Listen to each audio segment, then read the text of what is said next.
I'm Paige. I'm 34. And 2 months ago, I woke up in a hospital bed with a punctured lung and 3 broken ribs, only to find out my premature newborn daughter was being watched in the NICU by a paid night nurse because my own mother chose a casino night over meeting her granddaughter. That should have been the moment I finally understood the truth, but if I'm honest, the truth started 9 years earlier, the night I became my family's quiet emergency fund. For 9 years, I secretly sent my parents $4,500 every month.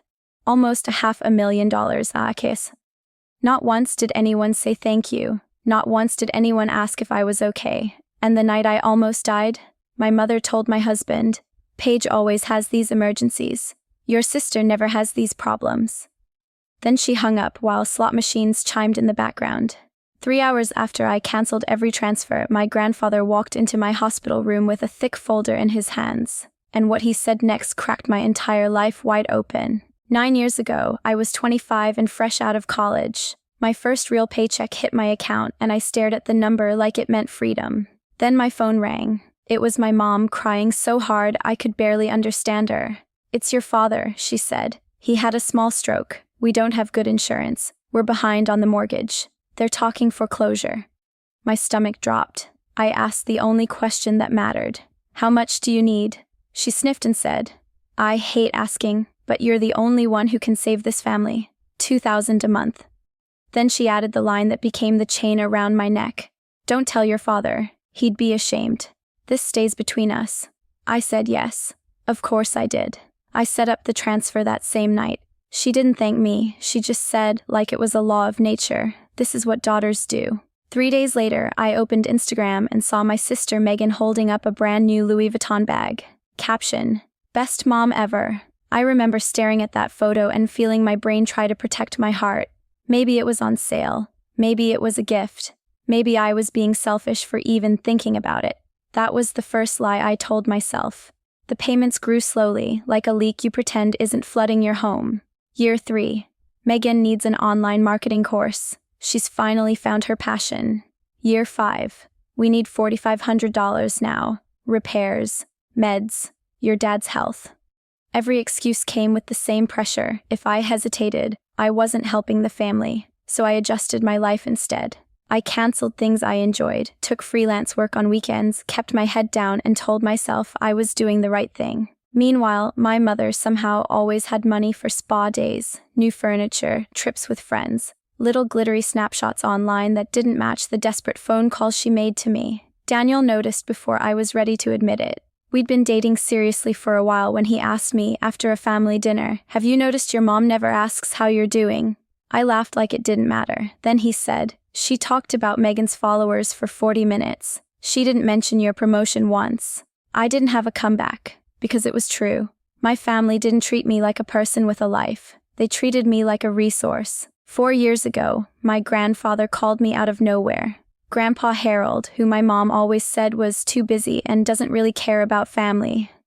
That day his voice was careful, almost tender. "Paige," he said, "are you happy? Is your mother good to you?"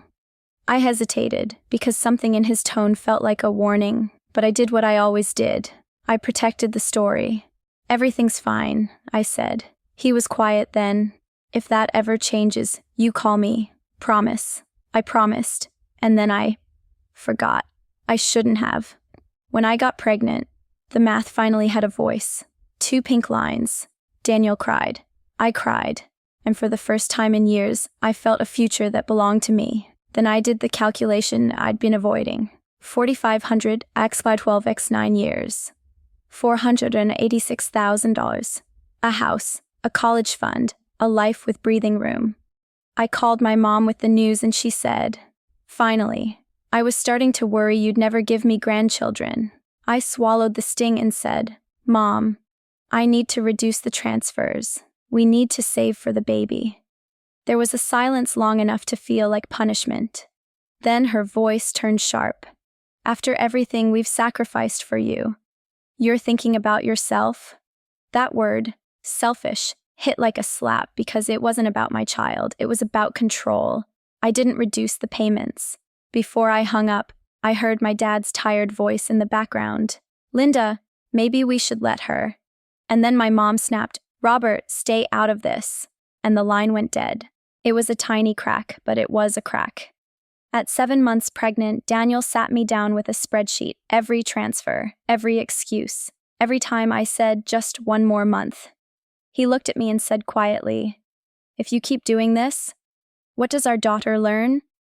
That her mom is an ATM?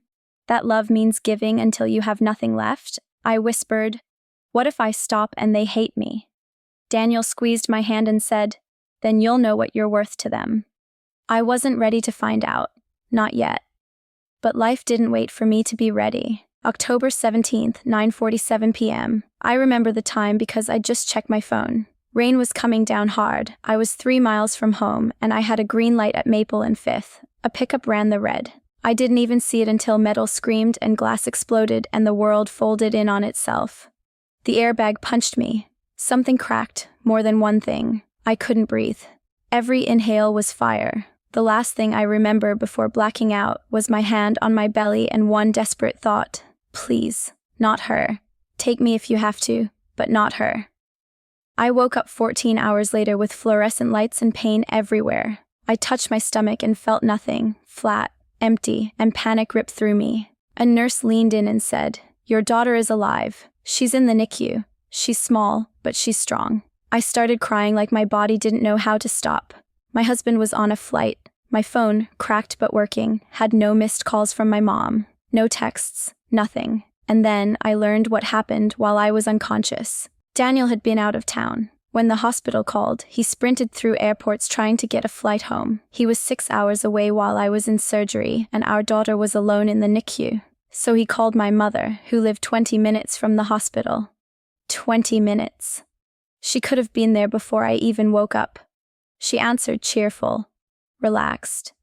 When Daniel told her I'd been in a serious accident and begged her to go to the hospital, she paused. Too long. And in the background he heard it. Electronic bells. Slot machines. Daniel said, "You're at a casino." She didn't deny it. She got annoyed. And then she said it. The line that still makes my stomach turn. "Paige always has these emergencies. Your sister never has these problems." Daniel told me his voice cracked when he said, "Your daughter is in the NICU alone." My mom replied, "Call me tomorrow when things calm down." Then she hung up. When the nurse told me no family had come, not my mom, not my sister, I felt something go cold and clean inside me. I opened my banking app. 9 years of transfers. Clockwork. Reliable. Like my love had been scheduled and processed and withdrawn every month. My finger hovered over the automatic payments and I heard my mom's voice. "This is what daughters do." Then I asked myself the question that changed everything. What do mothers do? Mothers show up. Mothers don't send strangers to hold their newborns while they chase a jackpot. My hands shook, part pain, part rage, part clarity, and I canceled every transfer. The app asked, "Are you sure?" 3 taps. Yes, yes, yes. 9 years ended in 3 taps. And for the first time in almost a decade, I felt like I could breathe, not because my ribs didn't hurt, but because something in me finally unclenched. 3 hours later, my hospital door opened and my grandfather walked in. Tall, silver-haired, eyes sharp like he could see straight through excuses. He crossed the room, took my hand and said, "I'm here now, I'm here." I tried to speak and couldn't. Then I managed. "Mom said you didn't want to see me." His jaw tightened. "She told me the same thing about you."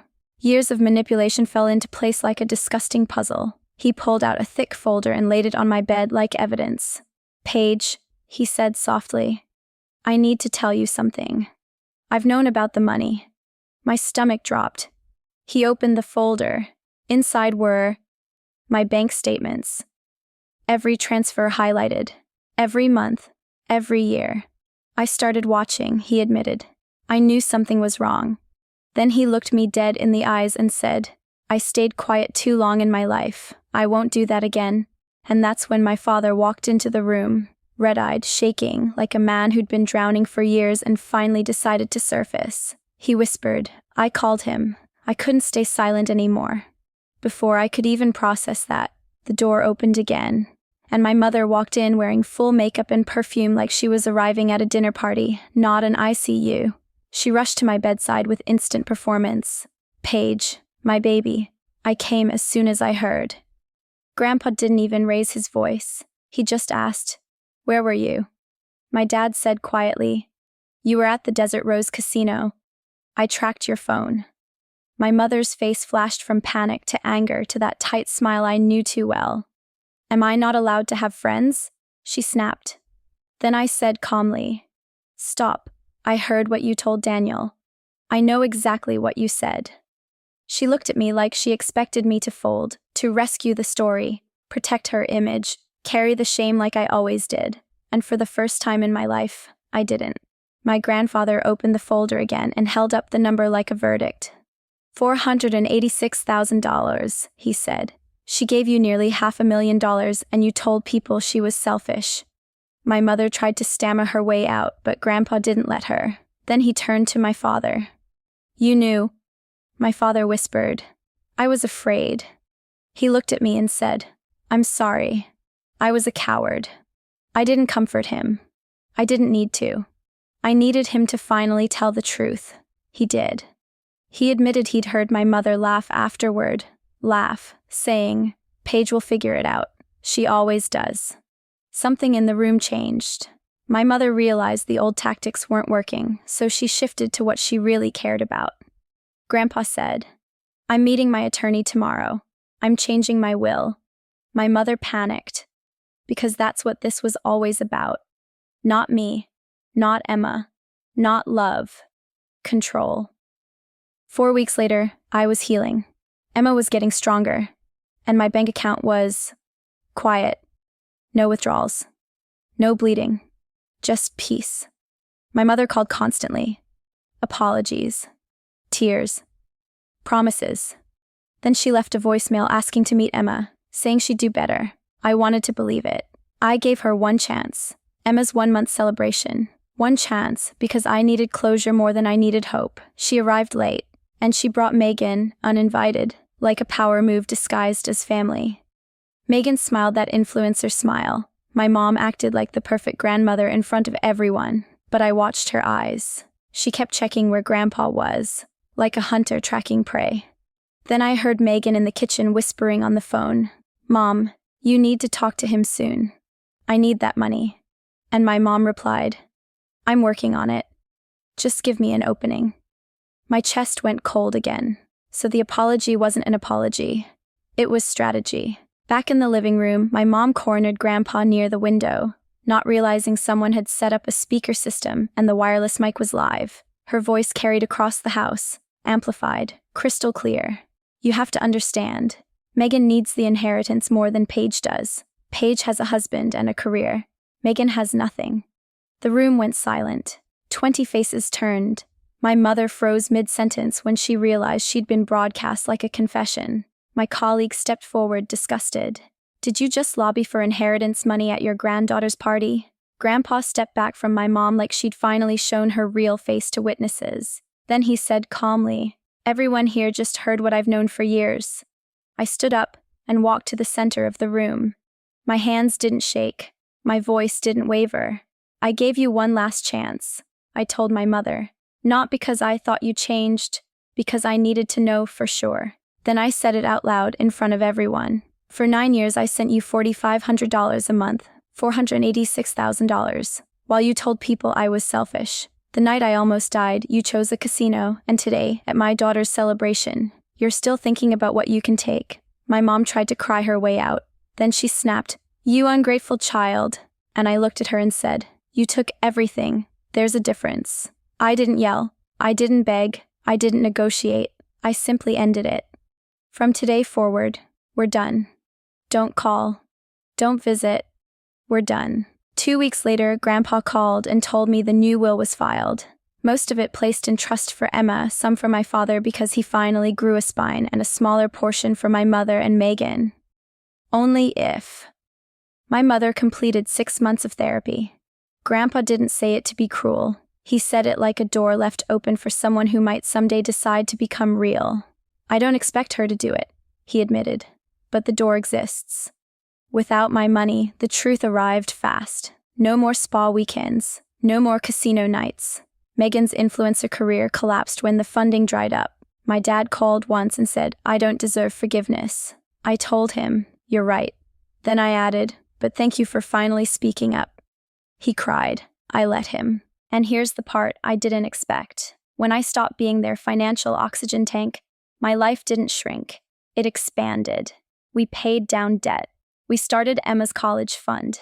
We finally took a real vacation. Quiet, simple, healing. Grandpa comes every Sunday now. He rocks Emma in his arms and sings old songs and tells her, "You never have to earn love in this family." Sometimes I watch them and feel something inside me stitch itself back together. Because the truth is, I didn't lose my family that night. I lost the version of them that depended on my silence. And I gained something better, a life where love isn't a monthly transfer, and where the people who matter actually show up.